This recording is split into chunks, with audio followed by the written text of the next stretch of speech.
Hi everyone, it's Nick. Welcome back to my channel. Okay, in today's video, we are going to be talking about things that are making your home look cheap. Now, listen, every time I do one of these videos, people get offended, but just remember, like, don't take it personally, okay? I'm not making fun of you, I'm making fun of things, okay? Things are funny. Humans, well, they're also funny, but I'm not making fun of you in this video. So if you see yourself in this, don't fret. You know, this is, welcome to the internet. This is just what we do here. But think of me as just an anonymous friend who is just giving you some advice on how you can avoid making your home look cheap. Now, I'm also not just gonna leave you high and dry. I'm gonna give you some ideas on how you can make it a little bit more personal, a little bit better. Yeah, that's what we're gonna do. Okay, let's get going. Okay, first up on my list is going to be flat pack furniture overload. Okay, I love IKEA, you love IKEA. I've done about 40,582 videos on IKEA on this channel, so like, you know, I'm not above it. And I love IKEA, I think it's great. But I think sometimes, you know, when you go to IKEA and you look at a room and you're like, oh, this is really elegant and really cool, but something feels off. Something doesn't quite feel right. I can tell you why that is. It's because when everything is really particle board and manufactured and cheap, it just sort of looks the part, even if you're doing all the right things. And they are. IKEA has like professional stylists and designers that do their little showcase up on the up there on the first floor, right? They do a really good job. But in the end, they're working with everything being IKEA. And yes, IKEA sells some higher end things, some lower end things, but when everything feels like it's all flat packed and everything is veneered and everything is made of MDF and it's just all particle board, you can tell. And so I think sometimes what people do is they forget that IKEA isn't necessarily a place to buy everything in your home, but is instead a place to get specific items that you can work into the rest of your space. But then adding decor from, let's say, vintage shops or things you've collected in your travels, personal items, things from your hobbies, right? Art that you've maybe collected from local artists or you've DIY'd yourself or whatever because you're maybe more talented than I, all that stuff mixed in to IKEA looks 10,000 times better because oftentimes those things are gonna be higher quality, they're going to be personal to you, and therefore it's not gonna feel like an IKEA showroom. So yes, I think that IKEA is great. I think there are lots of hacks on here on YouTube and Instagram and the TikTok and all the rest of it, and all that stuff is fine and good,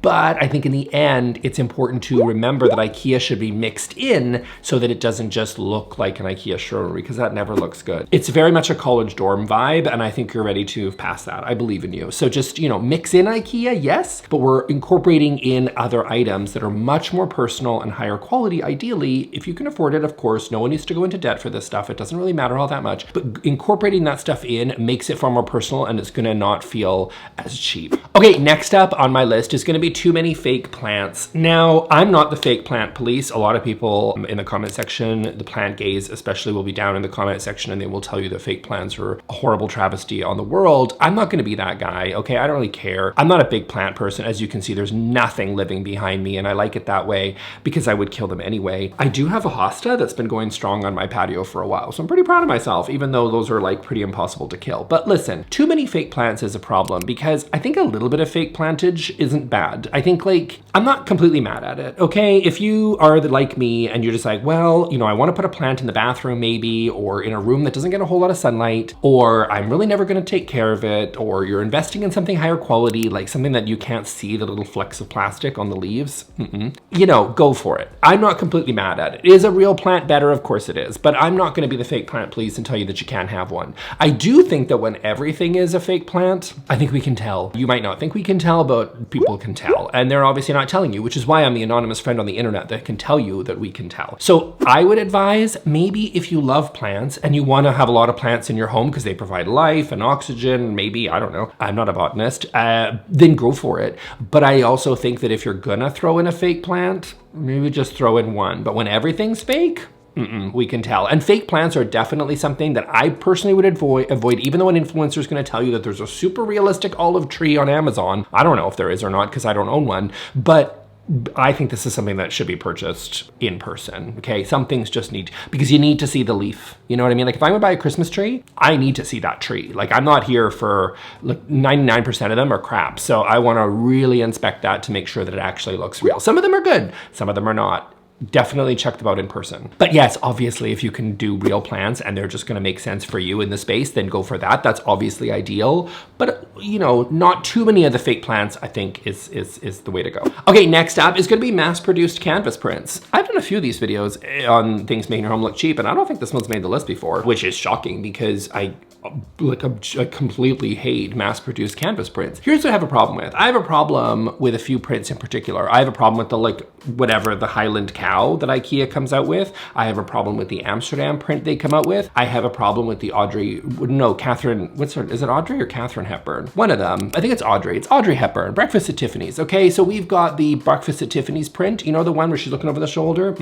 We've all seen it. It's in every B&B. It's in every rental unit because it's cheap and it is large. And for a lot of people, that's what they're looking for. They're looking for it to cover a lot of real estate, but they want to spend about $8.99 on it. I personally don't love this. And I just think that in the end, keep the white wall white. Like, just don't even put a piece of art on there. That white wall is better than an Audrey Hepburn print, okay? I'm just gonna say it. Now, if you would like to buy an Audrey Hepburn print and then DIY some sort of solution with some spackle or something that you've seen online, then go for it. But I think DIYing yourself, buying from local artists, which is ideal if you can afford it, buying a print from somewhere, I would actually say buying a print that means more to you, like an album cover that you really love or something from like Diseño or one of those sort of online companies. I think that's better than just going with the mass-produced ones that we've seen 1,000 times. Because those, no one, you're not fooling anybody. You know what I mean? Like, I've seen that like IKEA now has they have a Mona Lisa, you guys, they have a Mona Lisa. No one believes you have the Mona Lisa in your living room. So it's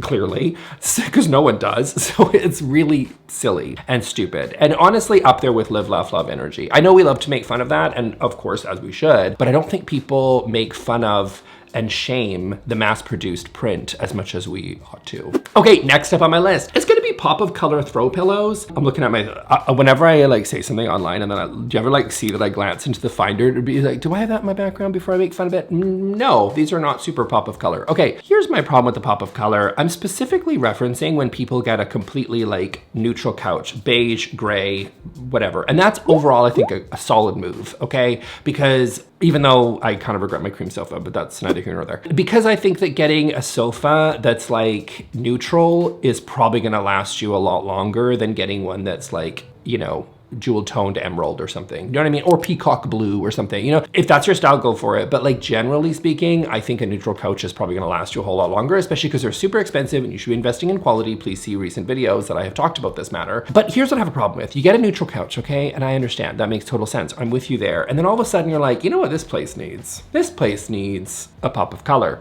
And so what do? You go out and you go to HomeSense Home Goods and you go, oh, look, here's a teal cushion, or here's one in bright orange, or here's one in gold, or here, you know all the colors, and you pick one and you're thinking, okay, now I've got that pop of color. So now it's a game changer. Now it's got color, it's got pizzazz, it's got personality, but I'm afraid it does not. I don't love the pop of color. I think it just looks really cheap and cheesy and fake and stupid, and I don't think you should really do it anymore. Here's what I think you should do instead. Number one, invest in a couch, if you are in the couch market, that already has pillows built in, and you don't need extra throw pillows, right? You don't need extra throw pillows. There's no rule that says that you have to have one. Second thing, if you are gonna put in throw pillows, I would personally definitely go and look at your entire color palette for your entire space and look at creating incorporating in a color palette that uses all sorts of different tints, tones, and shades of different areas of the color wheel. So what I mean by that is if you're gonna have teal, make sure that you look at all the different areas of teal. It could be like white with a slight little teal or blue or green undertone to it, right? It could be a shade that's just got a little bit of a darker tone to it. And you've got all these little tints, tones, and shades that are happening in the space, and you're using them throughout the entire space. So we're not doing pop of color pillow.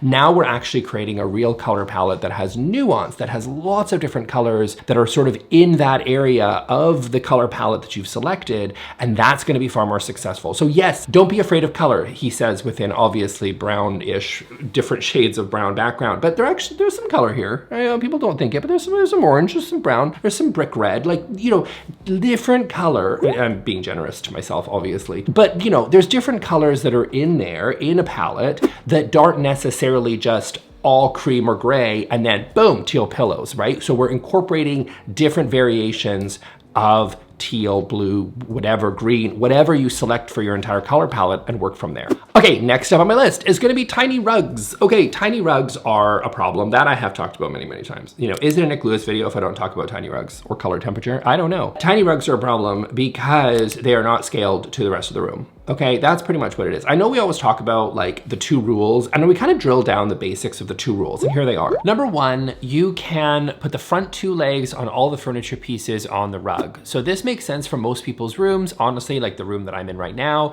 it just makes sense to have the front 2 legs of each of your furniture pieces, that's your side chairs, your sofa, whatever, on the rug. Or what you can do if you want something really luxurious and it makes sense for the size of the room. I personally think that most people's rooms, like the room I'm in right now, it doesn't make sense to have all the furniture legs on the rug, which is the other option. Again, it makes tons of sense if you've got a really big, beautiful space, then that's fabulous, right? If you've got a really big room, a really big living room, most people don't, but maybe you do, in which case, fantastic. Get a really big rug that makes sense for all the furniture legs to be on it. You don't want to carpet the whole room though. That's not the idea here. So if your rug is too big, which usually doesn't happen for most people, but sometimes it does, it's because you're actually just putting a rug that fits the entire room and you essentially are just carpeted the entire room. You should still see hardwood around it. It just, what we're trying to do here is layer in different elements of design to create a more nuanced design for the room. Okay, that's what we're trying to do. And so by having a larger rug that has all the furniture legs, or at least the front 2 for all the furniture legs,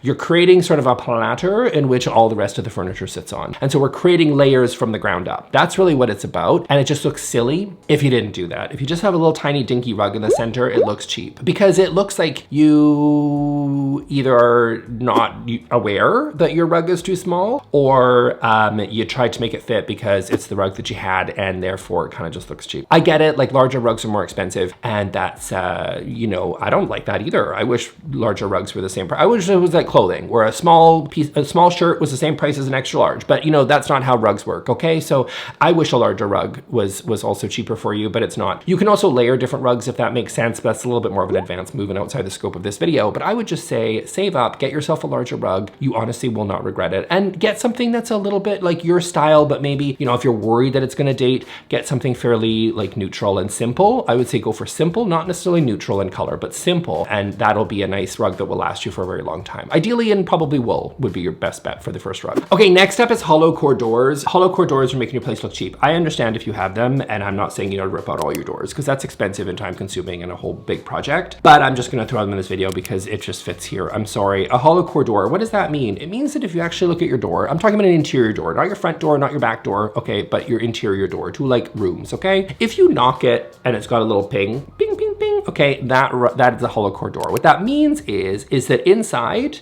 there's nothing going on, okay? So it's literally just a piece of sort of manufactured wood that's on the outside, and it's created this little wood veneer sort of shell, if you will, and then inside there's absolutely nothing. And so what that does is they're light, which is great, and they're cheap, which are the big 2 advantages for why you would choose that. Alternatively, you have a solid core door. Solid core door means that it is one solid piece of wood. It might not necessarily be one big like walnut slab, but it might not necessarily like, you know, like a plane of wood just, you know, slices off there, but it is solid, meaning when you hit it, it feels like it's one solid piece of wood. You can tell when you knock it if there's nothing going on. The advantages of this are many, okay? So first of all, it just feels more luxurious in your space. If you're like holding if you're just like using your doors and they're hollow core, they're gonna feel really, really light, and that's not necessarily a good thing. I think you want something with weight, you know what I mean? Like it's like things that have weight feel like they're higher quality because oftentimes they are, and that is definitely true for solid core doors, right? It's also really good for soundproofing, which I think a lot of people don't understand the value because especially in an Instagram world where we're just looking at photos, we don't necessarily think of the tact, like all the other senses, the sounds, the touch, like all those things that matter in design or in an interior space. And so for that, I would say it really, really makes a difference. If you can afford it, a solid core door is amazing, but you'd be surprised how many people have huge budgets for their renovation, but yet don't even consider this to be an option. A solid core door is just really good for soundproofing. It, you know, even if you just did it on your bedroom doors or your bathroom door, well, maybe just all your doors, it really does make a huge difference in soundproofing. It just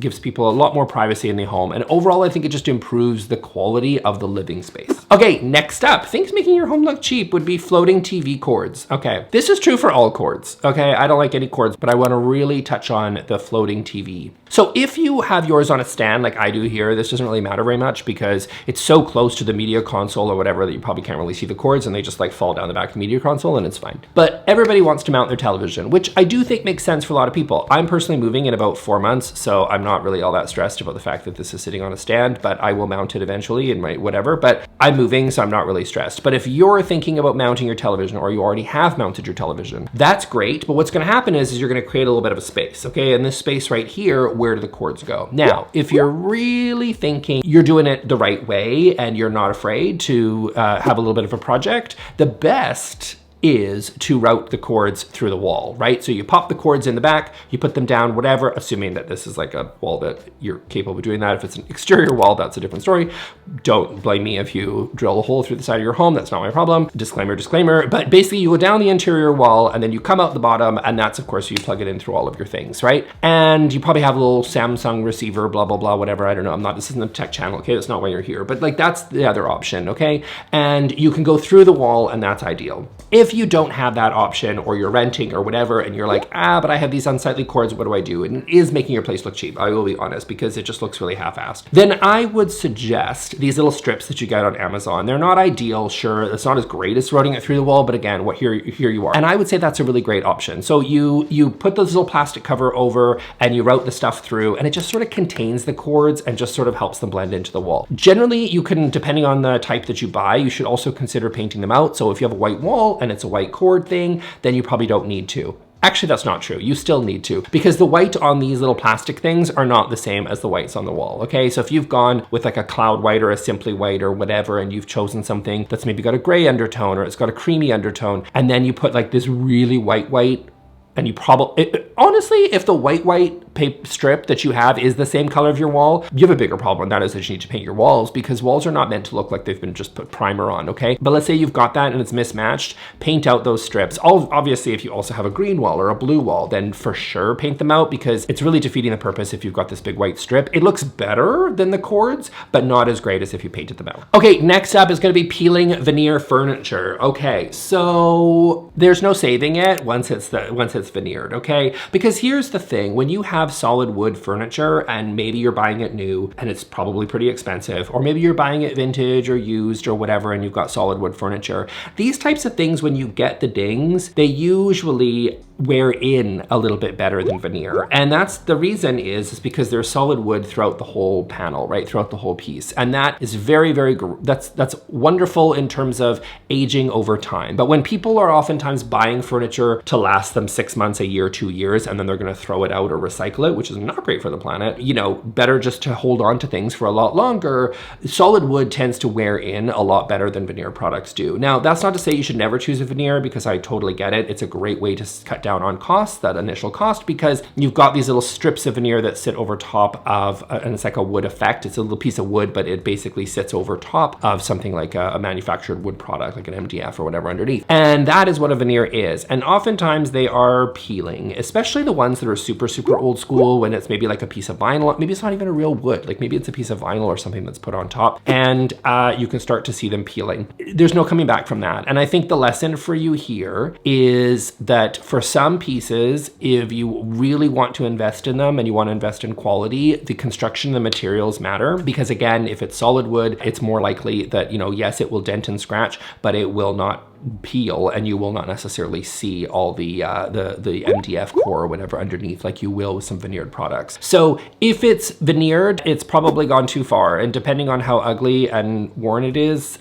this is a lesson learned that I think for the future, buy quality next time if you can. But again, on the vintage market or the secondhand market, there are actually lots and lots of pieces that are quite affordable, even compared to some new veneered stuff that will not last as long. Sorry. And next thing making your home look cheap in the same vein is going to be overly worn faux leather. This now, I feel like the industry, let me know if you guys agree, I feel like the industry is rebranding this as vegan leather. I'm skeptical. I get the idea. They're like, ooh, vegan leather, that sounds cool. It appeals to the vegan market, and the rest of us can feel better about ourselves because an animal didn't die in the making of this couch. I understand. I get it. But let's call it as it is. Remember when it was called pleather or it was called vinyl? Like, it was just like, it's basically, I think, all the same thing. I mean, they can dress it up and call it whatever they want, but basically what we're talking about is it is a fake man-made material that is designed to mimic leather. Now, some of them might be high quality, okay? That is your mileage may vary. So feel free to go in and kind of explore on whether or not, you know, you trust the brand, you want to touch and feel the product and all the rest of it. And ideally, if it's been around for a long time, these materials you can actually track to see how well they've been worn for like 5-10 years, because some of them can be really good. Some of them are not, right? So a lot of the ones that came before, the pleathers of the past, you sort of,